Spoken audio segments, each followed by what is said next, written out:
Venerable Master, could you please explain the vow? The vow is the determination to go to the land of ultimate bliss. The determination to go to the land of ultimate bliss? Yes. It means you have the desire to be born in the land of ultimate bliss. Just like nowadays, we migrate to a foreign country for a better living environment. We will try our very best to migrate to a foreign countries. The situations is similar. It means you have desire to be born in the land of ultimate bliss. Now we know the land of ultimate bliss is good and Amitabha is good. In that land, Amitabha gives Dharma talks every day. So if you go there, you will have the chance to study, to take lessons. You would not miss a single lesson. That is exactly where I want to be. To receive education every day. That's right. That's right. In that case, I want to go there as well. Yes, that is good. The desire, the will, must be very strong. It must be very strong. So strong that it is treated as the #1 priority in your life. Other things are unimportant and should be let go of. This is the most important thing. I must be reborn in the land of ultimate bliss. I must become a Buddha. Yes, when you make this vow, all your karmic creditors will admire you. Why? Once you achieve this goal, they will benefit from it, so they will also achieve. The spirit babies will definitely benefit from it too. Yes, that is correct. They will now hinder you. They will help you. Venerable Master, I have a question. Previously I repented by saying, I am sorry. Now I understand that chanting Amitabha is the biggest repentance. Am I right?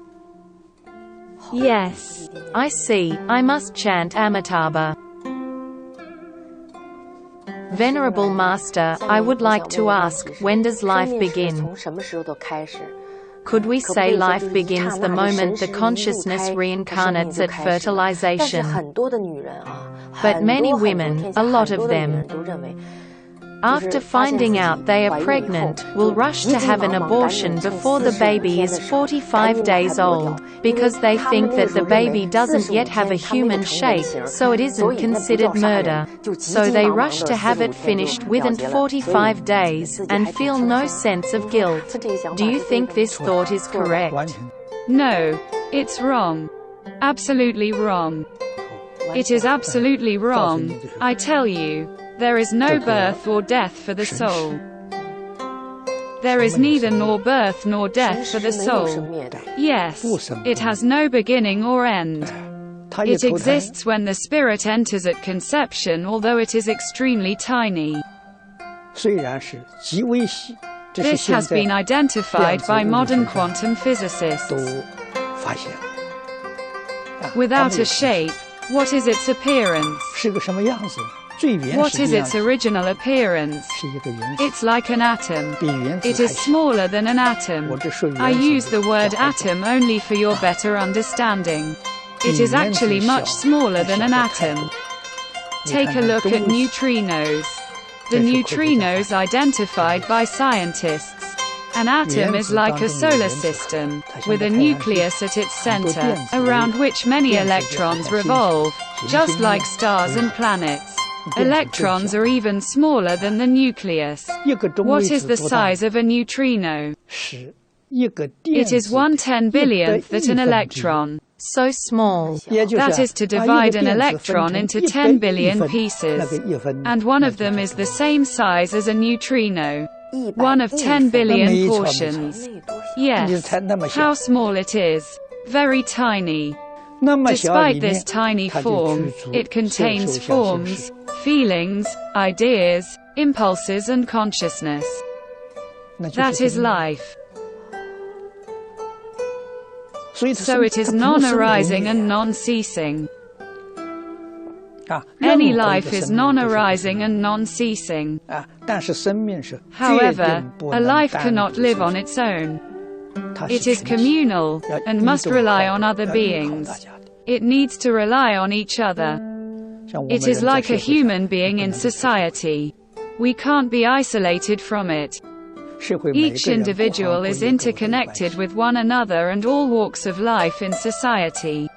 Where do my clothes come from? Where does the rice I eat come from? This bowl of rice and the clothes are the results of numerous people combined efforts. How can you live isolated from the community? There is no way to survive. No way. Even such an extremely tiny material phenomenon can't live on its own. They must be clustered with many atoms and electrons to interconnected and interact with each other for survival. One can only survive when there is a community. One cannot survive on one's own. So we must understand the communal relationship, and the need to love our community. Love for oneself but not for the community is incorrect. It is false. It is the love for all sentient beings that is called real love for oneself. Why? Because all sentient beings are closely related to me. The relationship is one. It is one living entity. In Buddhism, it is called true nature. True nature. It's called the Dharma body. Yes, Dharma body. True nature. Now it is remarkable that scientists have discovered the existence of souls. When this news was announced, we understood immediately.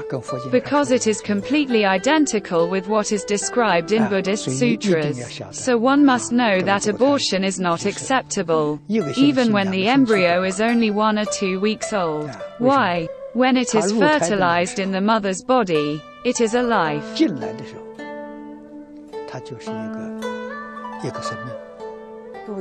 When conceived, it is a life. That is correct. Falling into the womb takes only an instant thought. In only an instant, it becomes an embryo, and an affinity is then formed with you. A relationship between a mother and a child is created at that instant.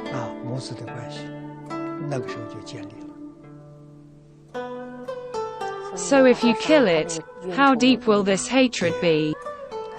In addition, the mother also fails to fulfill her only major female responsibility, which is to give birth to future generations. How can you kill your offspring? It doesn't make sense.